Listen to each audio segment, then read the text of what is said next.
What's up, everybody? Welcome back to the channel. Josh Helm here. This is Jensen, my son, and we're out headed to a project. We wanted to welcome you to this truck talk today.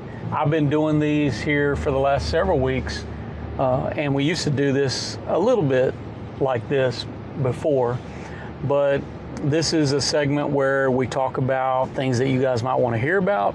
So if you've got something you'd like for us to have a talk about, put it in the comments below. But today I was going to bring out a question that JW asked last week. For those of you that may have not watched last week's, I spent some time talking about common upgrades that people might usually make on a build and trying to highlight some of those things so you understand that if you're going to make an upgrade or you're going to do change orders, these are some things where you might fall into doing. But on that episode, I actually talked about how there were some things that I would recommend you focus on, and out of that, this is where JW's question came from. He said, "Hey Josh, why are you saying to go all electric versus propane and electric combination in a rural area? Can you elaborate?" So here's my position on that. Is we are building for air tightness, meaning that we're essentially sealing up everything all around the whole area. And whenever you switch over to doing gas, whether it be a heat furnace, even like a fireplace, like, you know, gas fireplaces, or even a gas cooktop, even though I'll address that here in a minute.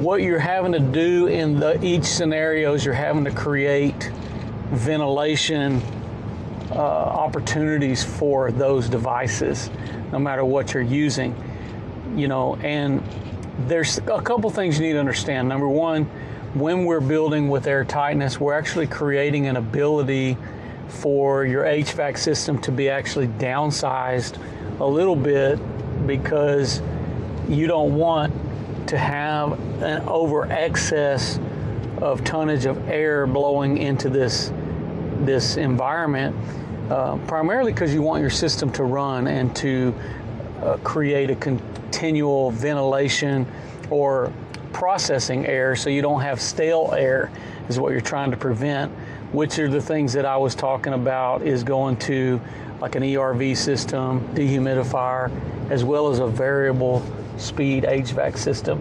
So the same is true on the other end of the spectrum. We don't want to be building for air tightness and trying to enclose everything in this bubble, and then all of a sudden we're emitting gases into that environment. Now we're trying to create escape for that, meaning that all the good work we're doing to enclose the house is now becoming a harm.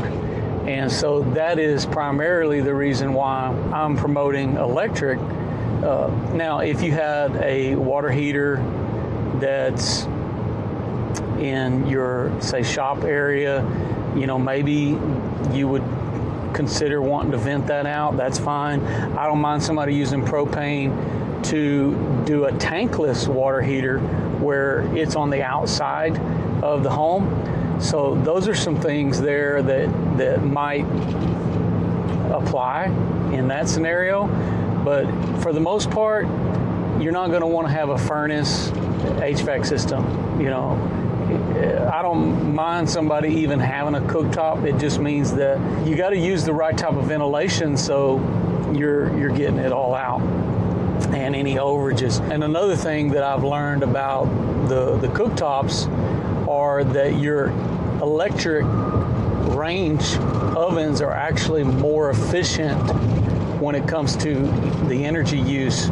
You're only getting like 30 or 40% of efficiencies with a gas cooktop. So that's something to keep in mind when it comes to choosing something. Now, people might prefer to cook with gas. I mean, and I understand.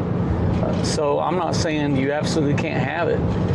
It just means that you got to spend a little more time focused on on your ventilation for the cooktop.